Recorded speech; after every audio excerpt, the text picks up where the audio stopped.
Have you ever noticed something physically impossible? It's 10 a.m. You have the perfect window of time.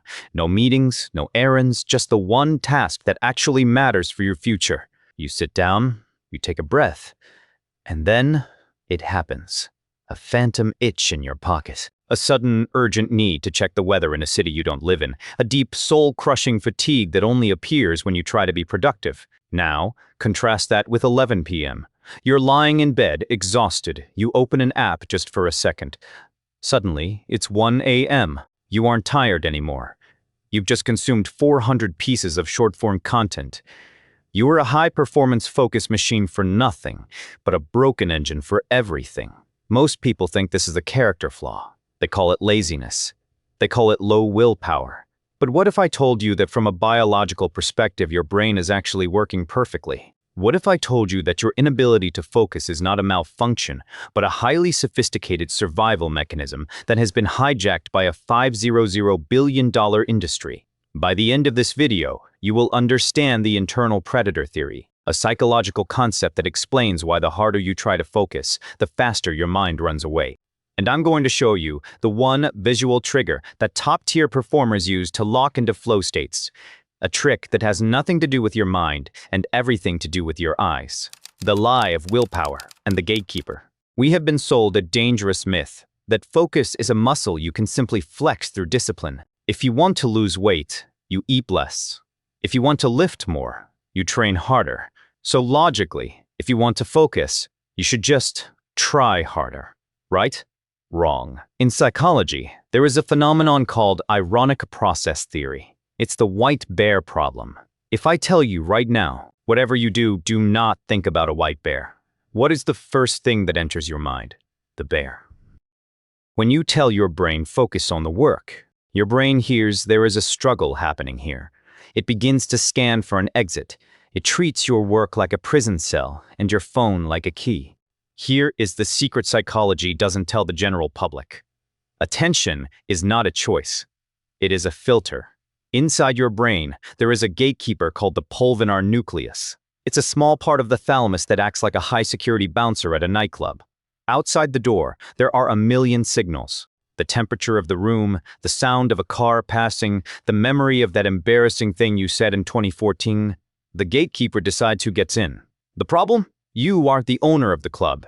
You're just a guest. The gatekeeper takes orders from evolution. And right now, your gatekeeper thinks your to-do list is a threat to your survival. Why? Because to an ancient brain, boredom meant death.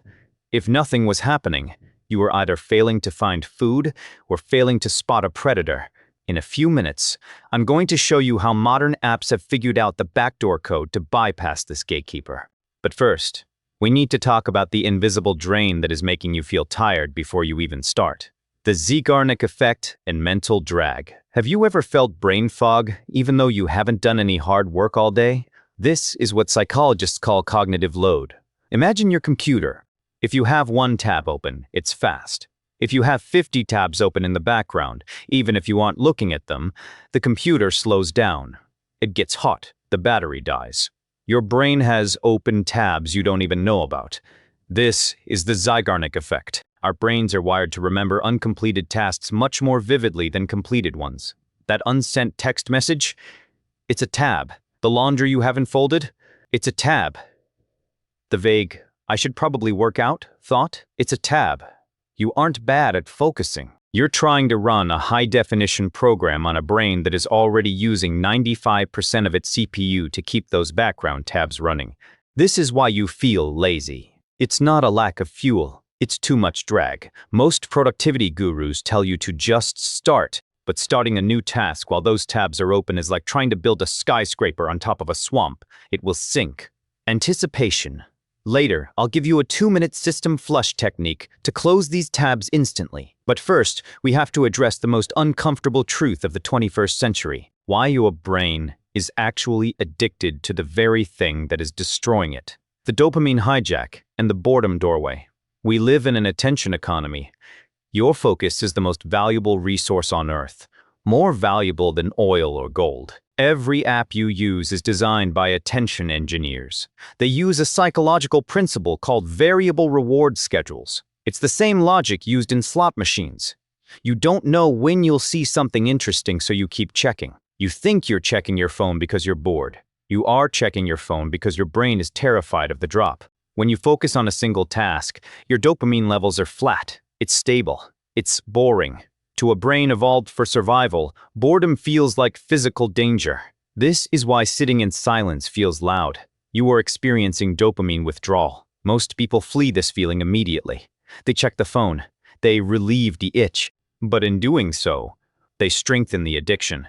The people you admire, the elite thinkers, the deep workers, they aren't better at working. They are better at suffering through the first 10 minutes of boredom. If you can cross the boredom doorway, something miraculous happens. Your brain recalibrates.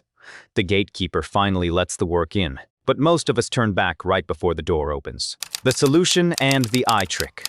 So, how do we fix it? We take back the gatekeeper. It's not about mindset. It's about architecture. The most focused people on Earth do not use willpower. They use environmental friction. 1. The phone jail. If your phone is in the same room, even if it's off, your brain is using energy to not check it. Move it to a different room. 2.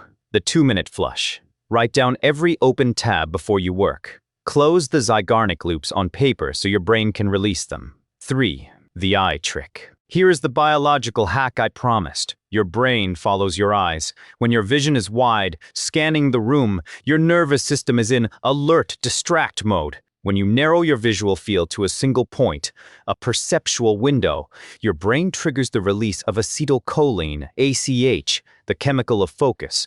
By staring at a single point for 30 seconds before you start, you are manually telling your gatekeeper, this is the only thing that matters. Vertical bar. The perfect ending. The act of rebellion. If you've made it this far, you've already done something that 90% of the population can no longer do. You stayed with a single idea for 20 minutes. You've just proven to yourself that your brain isn't broken. It's just been waiting for you to understand the rules of the game. You don't live in a world that wants you to succeed. You live in a world that wants you to scroll. Every time you choose deep focus over a cheap distraction, you aren't just getting work done. You are committing an act of rebellion. You are taking back your life. This is what we do here. We pull back the curtain on the psychological forces that run your life, the ones you felt your whole life but never had the words for. If you want to stop being a spectator in your own mind and start being the architect, then you belong here. If this video gave you that click, that moment where the world suddenly made a little more sense, then hit the subscribe button and turn on notifications. We don't do hacks here. We do the deep work of understanding human nature. In our next video, we're going to explore the dark side of empathy. Why caring too much might actually be the thing holding your career back. Your attention is your life. Spend it wisely. I'll see you in the next one.